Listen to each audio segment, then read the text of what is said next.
and welcome to Market Insights. I am Lovina Emah.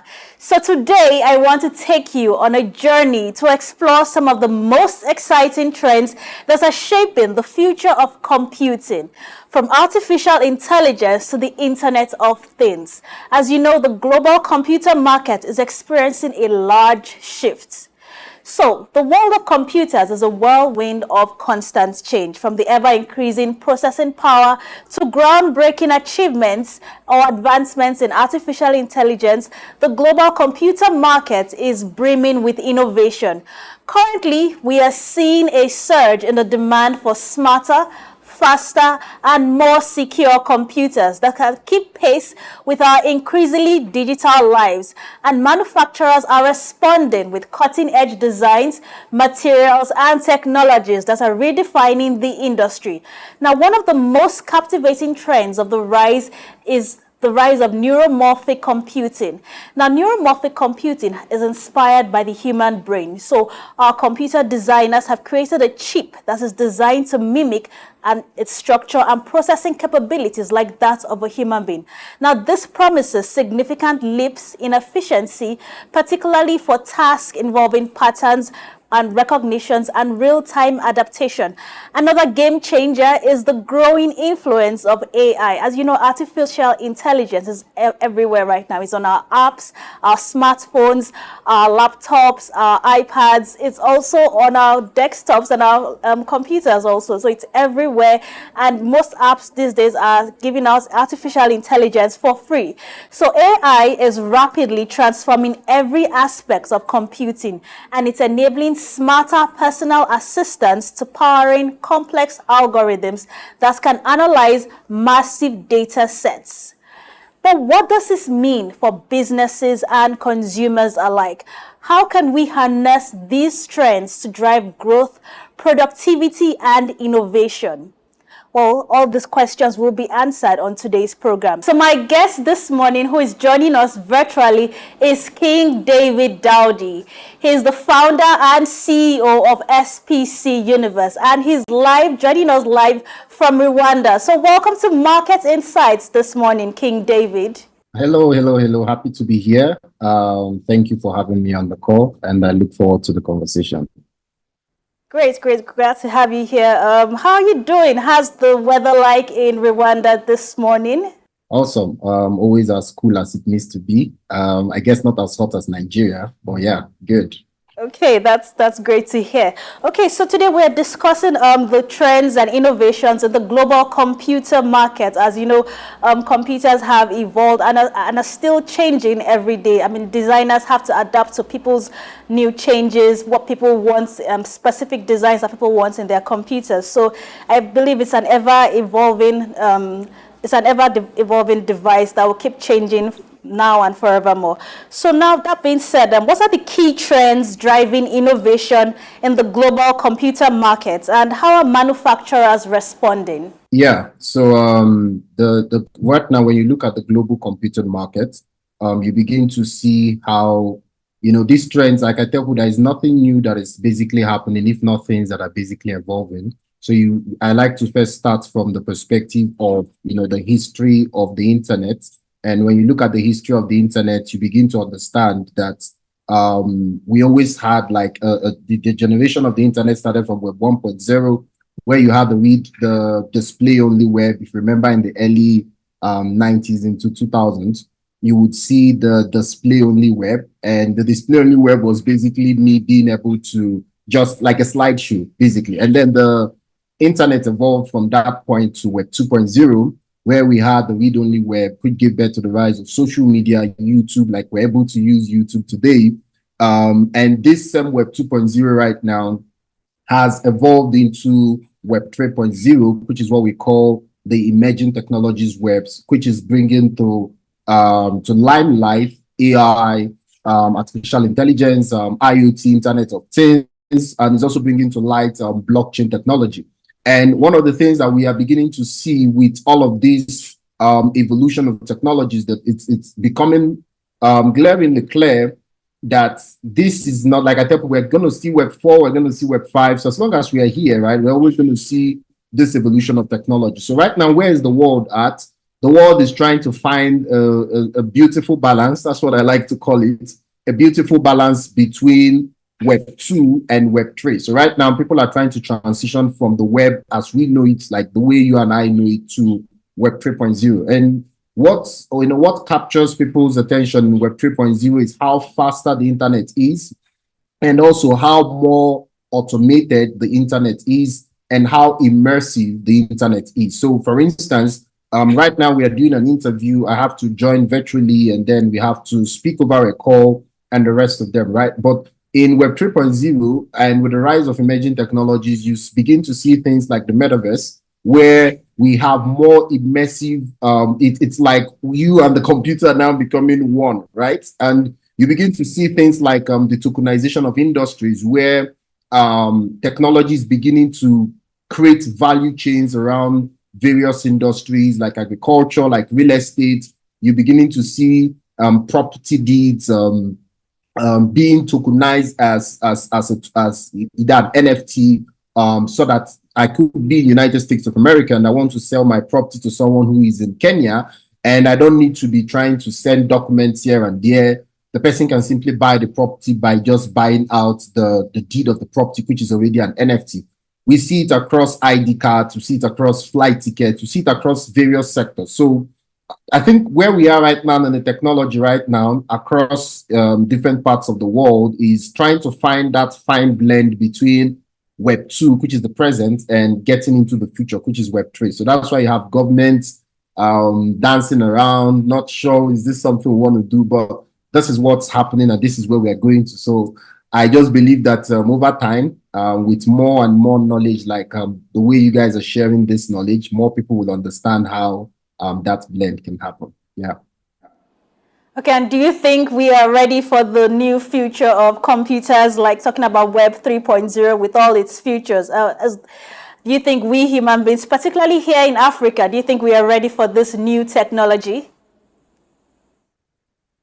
Yeah, I believe that, I actually believe that Africa is ready. And the reason I believe that Africa is ready is because even when you look at the rise of emerging technologies, you can begin to see that Africa is like a leading force presently in emerging technologies, in building some of these AI platforms and the rest of them that we know. So I don't think it's more of a thing of whether we are ready. So because it's on different levels, right? We as a people, we as maybe an ecosystem, we as innovators could be ready.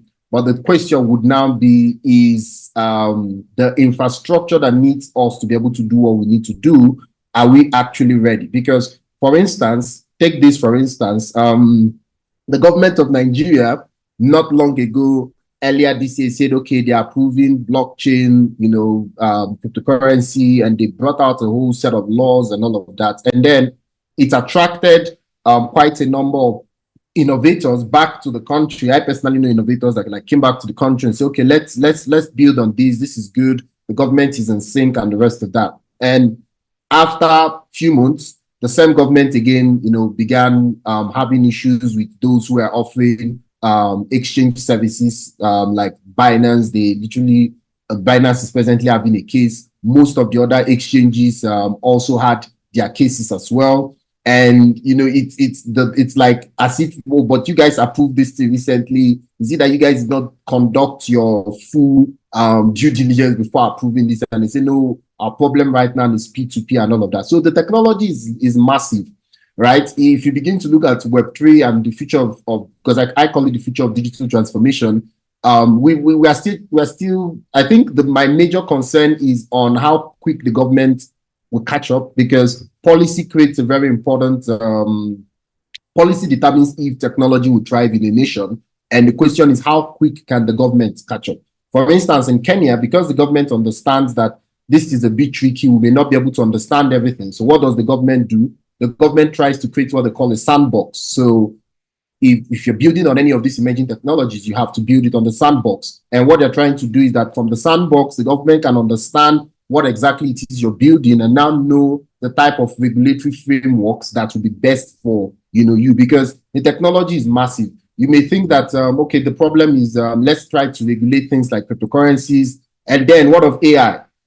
you may be thinking that cryptocurrency is the problem, but what of AI? AI is good, and it can also be used for, a lot of things that are not supposed to be used, right? So for me, I think people, as a people, we are ready. But then as it's now very important on how quick the government is able to catch up with where the world is and create the right policies that actually allow this innovation to thrive, so that people will not be scared of, oh, I'm building this AI platform, because there are lots of amazing things AI is doing. We run a venture studio where we harness founders, and we also invest into early stage founders. And we've seen lots of amazing AI companies and some of the things that they are solving when it comes to helping people to get jobs faster, basically making things faster, things that would have taken more time, making this things faster. So as a people, as an ecosystem, I believe we're ready. On the policy side, I feel the government needs to catch up more and possibly have more people who understand this thing running the decision making concerning that. Yeah. I'm glad you mentioned this. I'm glad you also said the government has to create the right policies to be able to understand this technology. So, now as an expert in computing and in IT and everything has to do with software building, how would you recommend governments, not just in Nigeria alone, in other parts of Africa, to be able to catch up and understand this technology better? What would you do for them to be able to understand the technology better? Yeah, so you can't understand the technology by sitting down in the House of Reps and calling people to come and explain it to you. You have to actively participate. The technology, even the experts that are building on the technology are still understanding the technology. So there is no expert right now when it comes to emerging technologies. Everyone is in the learning curve of understanding where this can be, the potential of this thing, how big could this thing be. And that's why I mentioned something again, like I said, like Kenya is doing, which is the sandbox. One of the ways to understand this, because what we've seen is a lot of governments are trying to create a one size fits all. So what they try to do is they want to use the one size. Okay, this is how every innovation is supposed to. This is the regulatory framework for every innovation concerning emerging technologies. It's difficult to group it like that, because if you group it like that, you will stifle innovation. So again, what I strongly recommend to government is to actively participate in understanding the technology. For instance, setting up more AI labs, setting up more blockchain labs, setting up more IoT labs. And then in this process, you can create, like what Kenya is doing, a sandbox where anyone who is building alongside this innovation, the regulatory framework would not be, okay, you're going to pay this, just no. Before we even decide the regulation that you need to do or what you need, come into the sandbox, build on the sandbox, and then experts or people who understand this technology as well will be watching what's going on, understanding how the building is going on, and then using that data, because it's all about data, right? Using that data to kind of get feedback on, okay, this is what to expect. These are the pros, these are the cons, and this is how we should actually craft out opportunities, or this is how we should craft out regulatory frameworks. This is how we can support, because we're only talking about regulation, right? The government also needs to actually support most of this innovation at their earliest days, right? How can you support AI innovation? How can you support blockchain innovation? How can you support IoT innovation? How can you support tokenization of industries? Like, what can you actually do to support it, not just to regulate it? Because it's not just only about what I'm seeing governments in many nations doing is very bothered about the regulation, which is okay. But regulation is one part, supporting the innovation is another part. And that's why I believe that setting up innovation systems that are actually being handled by people who understand the ecosystem, not just that the person maybe was a computer person before, doesn't mean that they understand the ecosystem, because it's a fast moving ecosystem. So setting up those infrastructures and then using a sandbox to decide how best to support and how best to regulate it should be how governments are actually participating. I strongly do not recommend a one-man suggesting to the government, oh, because the person is maybe, this is, basically what governments are doing is they pick a little thesis here and there, and they sit down and then they decide this is what's going to be, and they just pass it into the law without actually finding out if this is what would improve innovation or stifle innovation. Same to the startup ecosystem. There are some startup laws for tech that are not helping, the ecosystem to thrive. There are some countries that their startup laws are helping the ecosystem to thrive. The way they, tax laws, support laws, grant laws, all the things that they set up basically not just to regulate, but to also cause the ecosystem to thrive. So yeah, I think that's what the government needs to do more to, to both regulate, obviously, because that's what they want, and to innovate at the same time. Okay, now looking at, we know that all these computing technologies, all these apps, even the use of AIs and all of that, it takes place on a laptop, on a tablet, on your devices. Those are the things that it's used on. Now, how is the increasing demand for portable devices like laptops and tablets impacting on the PC market? Yeah, so obviously it's everything internet, everything about the internet has to obviously occur on PCs, laptops, phones, and the rest of them. Again, if you look back into maybe early 2000s or even mid 2000s, even as at 2010, 2011, 2012, right? People, you may not have a laptop and you're good. But right now, even universities are making laptop compulsory. Some, they even add it into your school fees. So at the moment you're coming in, you're expected to get a laptop. If you don't have this, you must buy. The school has to provide for you and the rest of that. More secondary schools, more various institutions are beginning to set up tech labs and the rest of that. So we are moving into okay, let me say this. We're moving into what they call a phygital experience.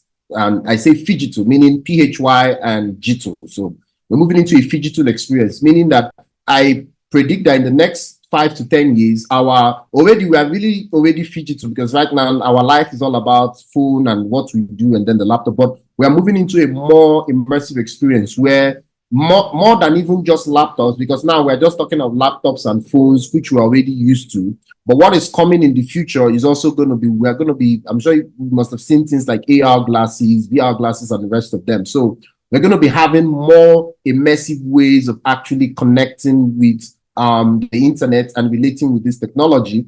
And we're going to have like more virtual reality glasses where people can actually connect. So people will be going to school on the metaverse. People would be this type of call right now, and I don't need to be there in the studio, but I can connect and people will stream.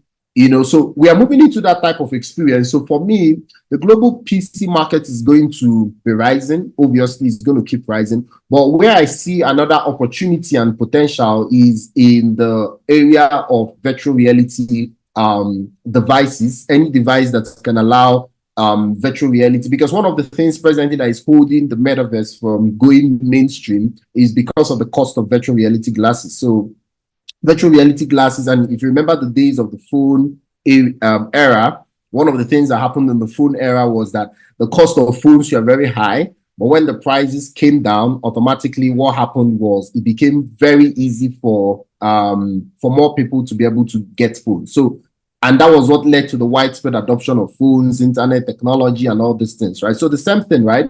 I'm seeing the opportunity in virtual reality devices and augmented reality devices. And that's going to be like a secondary market that will come out of the PC market as well.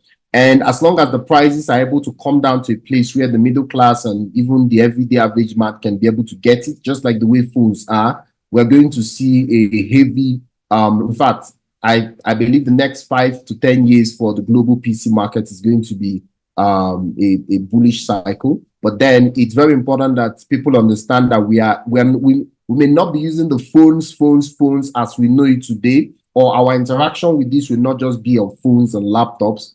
We are going to see some new dynamics to how we interact with this thing, but they will still be all under the PC market. Yes. Okay, that was well said. Thank you for that, King David. Okay, a phygital experience in the future. Did you coin this word, phygital?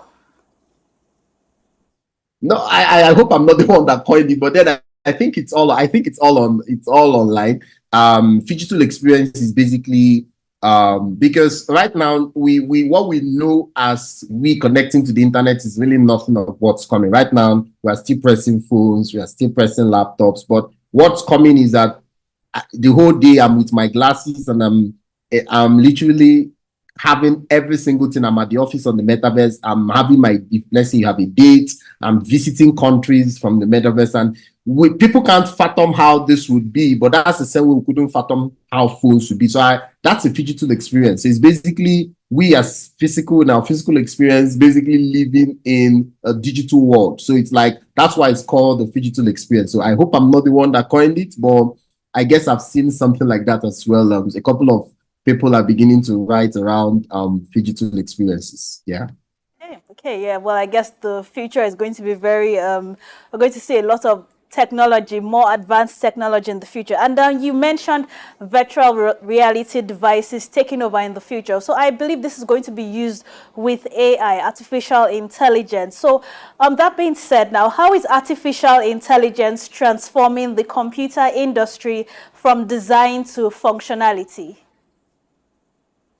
Yeah, so AI is everyone is still basically trying to get what AI is trying to do, but AI is basically automation, right? So anything that computers needed to do that needed human beings to do, AI can actually do. And those are a little bit of the risks of AI, which a lot of people have talked about. Is AI risky? Is this a good idea? Don't you think this, that? So we've heard a lot of people talk about all of that. And to be honest, on that part, it's quite true. Because for instance, I needed a web developer to build me a platform. With the rise of AI, in less than even 30 minutes, 20 minutes, I can have a full website with all my content properly placed with AI. I needed someone to shoot me a video, and edit the video and everything. With AI, I don't even need a background and anything. I can get a very excellent content videos, everything well done in seconds. With AI before, I needed maybe a content writer to write me my content. In seconds, I can get content for the whole year, right? With AI, for instance, like I say, one of the companies we're investing into, people normally traditionally needed to go and, apply to, let's say, for instance, I'm looking for a job. I needed to go and apply for jobs. I needed to search for the job and all of that. Now, but this company we're investing into has an infrastructure whereby AI, they use AI to automatically search for jobs for you and apply for the jobs for you. And the only time you come in is to basically go and do your interview. So what AI is doing is incredible, basically. And it's tempting, right? Because then you're like, you can literally run a full company with lesser human resources just by leveraging on AI. Same to product design, same to basically the things that we needed people to do. So that's the automation thing. It makes things easier, it makes things faster, and it's also powering a huge part of robotics and IoT. Because, for instance, robots we're beginning to see in restaurants, robots that are beginning to be used in factories, and the rest of that are all being powered by AI. So without AI, the IoT, robotics, and the rest of them will not even be able to function, effectively. And that's where the worry comes to play, because we have, especially in Africa, we have people who have not even caught up with Web 2. They've not even caught up with Web 2. And now we're moving into the emerging technologies, and it's kind of worrisome because, some people are saying, I'm a virtual assistant, or I'm a content writer, or I'm a web designer. This is the era when people need to upskill. And I believe that in the next, again, 5 to 10 years, the people that will be very relevant in the computer ecosystem, in the technology and innovation space, will be people who just didn't say, I'm a web designer, I'm a product designer, I'm a product marketer, or any of those things, but people who actually know how to use AI. Because AI needs people to still use it. There are things like prompt engineering and the rest of that. So anyone who knows how to use AI, regardless of how AI takes over things and makes things a lot more automated, will still definitely find the use. So AI is exciting. What it's coming with is super amazing. But then we need to also think about, we as a people, how do we make sure that this doesn't just be, because like I tell people, for every great innovation, there is bad in it as well. So how do we make sure that this innovation is not also a harm to we as Africans, is not also a harm to our innovation? What do we actually do to make sure that it's not a harm?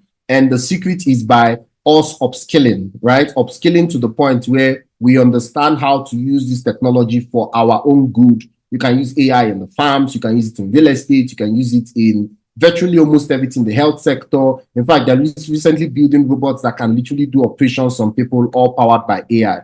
And don't forget, this AI is basically I like to call it all the human ideas and data from the human mind that is being fed into. So the people don't really understand how AI, the data system of AI works. So we call what they call the universal data system. And that universal data system is where most AI large machines are getting data from. And it's all basically information and ideas and things. That's why the more they keep on updating the data system, the better it gets. So it's really going to keep on getting better. But on our own point, we shouldn't really be bothered about who will lose our jobs. Are we going to?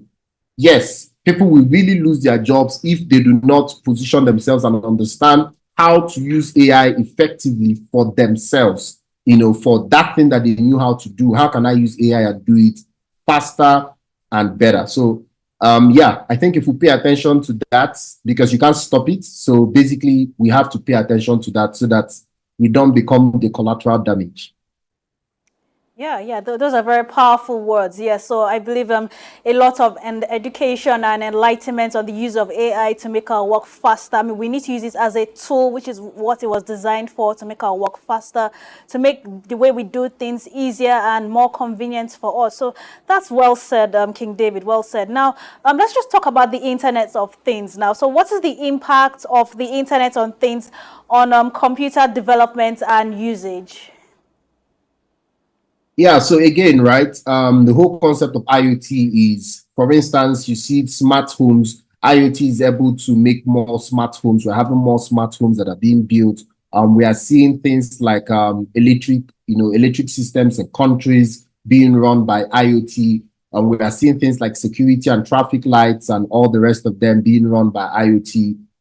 This whole thing, for instance, in Lagos, where last mile is chasing people and, doing all of that, is very unnecessary, because all you need is the traffic lights, and then you have your speed camera tickets or lane tickets and lane cameras that actually are powered by IoT. So when people, speed more than they're supposed to speed or don't follow the lane they're supposed to follow, they immediately get the speed camera or the lane camera takes it, and automatically it's able to track their plate number and issue them tickets. These are things that are already happening in a lot of nations, and not just only, it's already beginning to happen even in the continent in Africa, right? So IoT is massive. Again, it needs AI a lot to function, and I see almost everything being able to be powered by IoT as well. As simple as I leave my house and I can turn off my switch, I can switch on something in my house. I can literally do a lot of things without not being in the house, right? So this is something that is going to keep on growing. And again, the possibilities are still growing. For the computer, for the PC market, how does it, add to that? Again, like I said, one thing we need to understand, and I think that's what a key takeaway is, that we need to understand that the PC market has to transition from just laptop phones and all these things they've known it into new devices that support this innovation. Like I've mentioned, virtual reality glasses and the rest of them. Same to IoT, supporting devices that actually, that actually allow IoT to thrive. So as long as the PC market is aligning itself with these emerging technologies and building devices and in things that actually support the use of these technologies effectively and effortlessly, then yes, it's going to create a huge impact on the PC market. You have gone in depth in explaining the use of artificial intelligence, its benefits, and how we as human beings need to use this device as a tool to make our work easier for us. So before we go further into that, let's just talk about the role of cloud computing. Now, what role is cloud computing playing in shaping the future of computer usage and data storage? Yeah. So basically, the first thing is to kind of understand the idea of cloud computing, and that's basically like the delivery of computer services across, various clouds. And sometimes when you're talking about these things to some people, they're like, "Oh, cloud! Like, what do you mean by cloud? Cloud?" So first of all, it's important to understand that the internet and everything we are building right now is run on servers, is run on databases, is run on intelligence. It's basically that's why I called it like a universal brain. And then this universal brain is now being able to pass out this information to the rest of the sub brains, right? So basically, it's like all the data infrastructures, all the servers, all the storages, all the networks that have been built across various internet infrastructures, actually being able to have like a network where each of these informations are able to be circulated with themselves. And that's why with the rise of AI and the rest of these things, data is becoming a very big thing, and more companies are becoming, very, careful with how they upload their data and how they store their data into the cloud, because every data right now that is in the cloud is basically a part of a giant data infrastructure. And then you have various type of cloud computing, like the private, the public, the hybrid, and the multi-clouds, like private company infrastructure, like the way Facebook is, Twitter, Telegram, and the rest of them. These guys have their own data farms, and they also have their own cloud spaces. But there is no like cloud computing in isolation. It's all a network of various, servers and database farms that come together to make this happen. And this is, for me, I see the potential of this again, because like I said, the only reason AI is going to keep getting better and better, why I'm going back to AI, is because the whole idea of cloud computing and all of this would actually make things like AI very effective, because AI needs data to keep growing. The level at which AI is performing right now is at the level of the data that it has access to. So the more data and the more computers are feeding more, getting more of this data and having access to this data, the more you have the exponential opportunities that actually come to AI. So for me, that's where I see most of the opportunity. There is also a risk, because recently when you talk about cybersecurity crimes, most of these crimes are basically coming in because of the fact that most of this data are stored in the cloud. So once there is a breach in one or two of these storage facilities or some of these servers, you can literally access thousands or tens of thousands of data that can actually cause major, you see, some time ago, some like M-Pesa lost billions, and you see companies losing money because of that. So there is a huge cybersecurity risk to that. But on the good side, this is actually what's going to contribute to the rise and the advancement of these emerging technologies that I'm talking about, because all of these are basically working with this data. Okay, so now how can we protect the information we store on the cloud, for example, on cloud computing? Because everybody, both business owners, CEOs, software designers, everybody stores their data on the cloud, on cloud computing. So how do we, to prevent all the cybersecurity attacks, how do we protect our data that is stored there? So again, very tricky question. I'm not a cybersecurity professional. There are obviously cybersecurity professionals that would answer this better. But the thing about the data and the cloud is that, again, there is no monopoly to, no one can actually say, I'm the one that owns this data, I'm the one that owns this, that. And those are part of the problems, right? Because the way the computers work is that we're always interacting with new servers, new data, new networks, and the rest of that. And sometimes the breach may not even be from your own server. It could be with a server or a network that you've already interacted with, right? So, and even I've personally written something about the cyber pandemic, which people are like, oh, that's a conspiracy theory. Maybe it's a conspiracy theory. But one of the dangers of the whole cloud computing and the fact that data is everything is basically being run on data. You can literally turn off like the whole power grid of a nation can simply be turned off simply by one of the servers getting, messed up, and then it's being hacked, and they use it to literally switch off, because a lot of electric grids in many nations are actually being run by IoT, and most of these things are being connected to servers on the cloud. So basically, what does it take to switch off a nation? Hits the cloud, the server, it hits, the nation is off, right? That can actually lead to something called the cyber pandemic, where nations can experience blackouts, can be cut off from internet simply because of this thing. So for me, I think where I basically this can actually work is more like a consortium. It's not something that can be solved in silos. Companies can do all they can and create, tight cybersecurity things around themselves, and governments and infrastructures. But I think the world is in need of like a consortium where everybody has clarity on, because right now people don't even have a clarity into all this data coming in, going out, all these servers, like, is there like a central server and all these things, right? So that clarity needs to really be set, and then find a way to make sure that if something is actually hit here, it can, because sometimes something could be hit here, but if you now begin to trace it, it was the hack or the hit happened from a totally different place. So how do you, begin to track it, because you do not have access to that server? So I think that type of unified consortium would actually be very, very important, because then it allows us to actually, provide the right cybersecurity infrastructures that we actually need. So my own conversation would be, I don't think that we can actually protect it in silos. We have to do it as, as nations, as groups, as we have to come together and basically do it. So yeah, maybe a cybersecurity person may have his opinion, but that's a major concern. These things can't be protected in silos.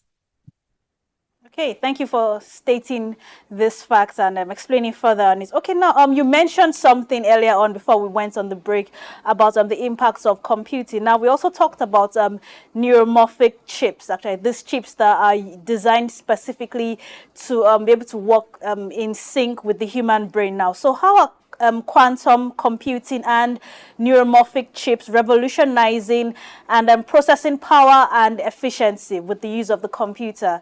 So could you just enlighten us further on neuromorphic chips? Well, again, maybe I'm not the best person to say on neuromorphic chips, because in as much as I'm a technology advocate, I don't support all technology. And the reason I do not support all technology is because I understand anytime people talk about technology, it's very easy to sit down on panels and be saying it from a perspective of, oh, this technology is amazing, good, tell us the disadvantages of this technology. Now, let's leave the big English of neuromorphing, let's leave the big English. I don't even like using the simple thing is body chips. That's what it's called, body chips. These are chips that allow the human body to interact with computers, just like what Neuralink is doing. Now, why this actually has a lot of advantage, because it can be used to, help a lot of people who are sick. It can also be used to create more, we call it higher human intelligence. You can use it to create people who have, like, imagine me being connected to computers, and then I have access to, imagine ChatGPT in my head, for instance, and I have access to a lot of information. Obviously, I'm going to be way more intelligent than the rest of like the vast majority. Now, these are the good sides. These are the things people talk about in different stages, which is very interesting. But then, on the flip side, it is dangerous, and that's what I believe. Now, why do I believe it is dangerous? I believe it is dangerous because the question is who is using it and who is controlling it. And the reason why I always ask this question is because it's very easy to look at the good side and then not look at the bad side or the negative side of things. Because again, the way these chips work is they are connected to a data room and they are connected to a server. So the server is feeding you information and you are feeding the server information. Question is, do I trust the data room or the server with my thoughts? Do I trust it with the information it's feeding into me? And do I also trust it to feed me the right informations? So that's a concern because, again, we need to understand that we're not living in a perfect world and things like totalitarianism still exist. A lot of people, still believe in having a world that they have imagined, right? And it's a concern because if it falls into the wrong places, then we can literally have human beings who do not even have control of what is being fed into them, or they do not even have control of like, oh, this is my personal secret, I kept this secret. You don't have a secret basically, because you are connected to a server, you're connected to a data room, and then it's able to feed information to you and also get information from you. So that's a very serious concern that, I've personally brought up in panels, I've asked in various international events, and sadly, more people are more interested in, this is the potential of the technology and this is what it can do. Yes, this is what it can do, but this is what it can also do. Question is, do we want such thing as human beings and as a people? So I guess that question will be answered by every other person. Okay, because the reason I asked is because in the future, it's something that people have been talking about that it will be used in the future. So I just wanted to get your thoughts on this. So thank you for that, King David. Okay, now, so still on the computer market now. What are some of the challenges facing the global computer market in terms of sustainability and ethical considerations? So a lot of challenges, right? It's not something we cannot even list all the challenges in a day, because for you to understand the challenges, you need to fragmentalize the tech innovations. Like if you look at AI, I've explained some of the challenges of AI. If you look at IoT, I've explained some of the challenges of IoT. If you look like things like at the metaverse, for instance, there are huge challenges of the metaverse, in as much as it allows us to have a digital experience, but then imagine how addicted we are already with our phones and our laptops. Imagine how more addicted we'll be when it's more immersive, right?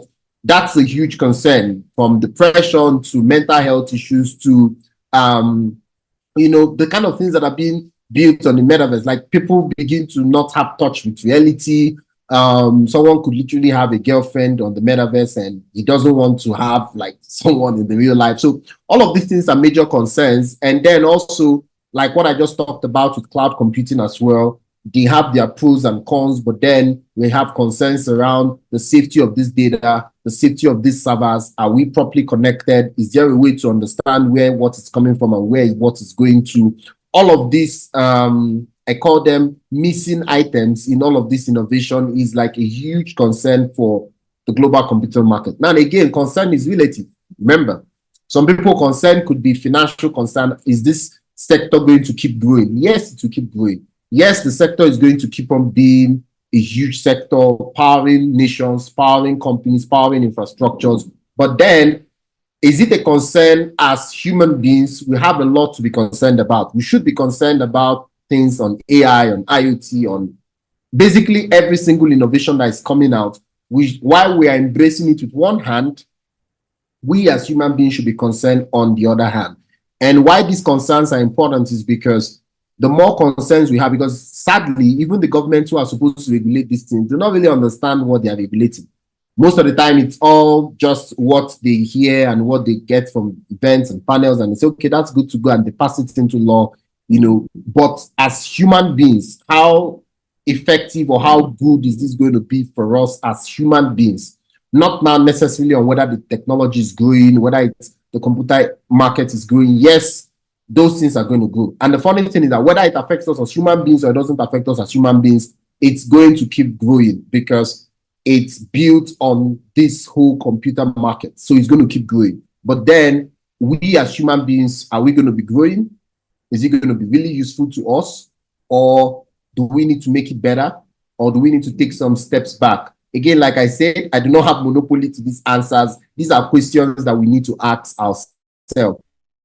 And so thank you very much for that. Yes, well said, King David. So how can we ensure that the advancements in artificial intelligence within the computer market benefits the society as a whole and not just large corporations? Yeah, so again, that's the only way it can benefit the society as a whole is, especially at the level it is, we've not yet seen the end of what it can do, but the level it is upskilling. I believe the upskilling is a very important part because one of the major concerns right now of it is in the area of taking jobs. So upskilling is very important. More people to understand how to use this technology for businesses, for as a talent, as an investor, whatever it is, learning how to use this technology more. That would actually benefit us more than just the large corporates and the rest of them. Over time, as we keep on evolving and we keep on seeing what's happening in the technology, we can begin to decide what are the extra things we need to add and remove that can benefit us as human beings. But it's evolving at the moment. Upskilling those of us, especially in Africa, and allowing us understand the technology and use it better is one major key thing that we need to be doing at the moment. Just before we round up the program now, as the computer technology becomes more sophisticated, now how do we bridge the digital divide and ensure equitable access for everyone, whether you're in the urban centers or in the rural areas? How do we bridge this digital divide? Yeah, so first of all is internet. Secondly is light. Because most times it's very easy to talk about the digital divide, but the digital divide came sometimes from the fact that there is lack of access to internet in some places and there is no light in some places. So I think the first thing we need to do is how to make sure that, which is why things like Starlink are very important, just that the prices are still, on the high side. But I believe the over time is going to come down. We need more satellite internet in countries so that there is more access to internet in nations. And also we need to make sure that power supply, especially in Africa, it's a normal thing for everybody, whether you're in rural or urban. I believe that if these two things are done, already you reduce the digital divide by 50%, because now it will now be a question of the educational part, educating people to be able to use these technology infrastructures more. But you cannot be doing that and people don't have access to internet and people don't have access to light. That would be a major problem. Thank you so much, King David Daudi, for joining us this morning on Market Insights as we discuss the innovation and trends of the global computer market. It has been great talking with you, and we look forward to having you again on the program. Thank you so much for having me. It was a pleasure, and I look forward to more conversations.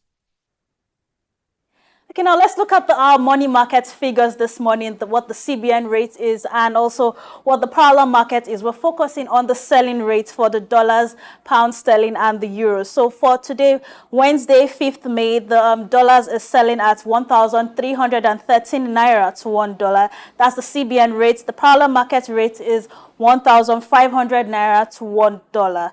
And for the pound sterling, the CBN rate is 1,703 naira to £1 sterling.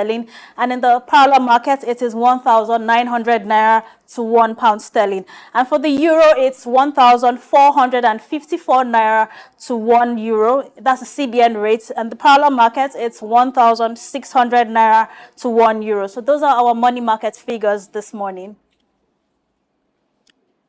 Okay, so that's our time on Market Insights this morning as we discussed with King David Daudi, the founder, CEO of SPC Universe, and we talked about the trends and innovations in the global computer market. So, like he said, we need to bridge this digital divide to enlighten more people on the use of AI and how it's going to be used as a tool to make our lives easier and better. So, computing. Now, the future of computing is brimming with possibilities, and it's an exciting time to be a part of this ever-evolving landscape. And like he rightfully said, we need to have more electricity supply and very stable internet connection to be able to bridge this divide. So thank you so much for watching Market Insights this morning.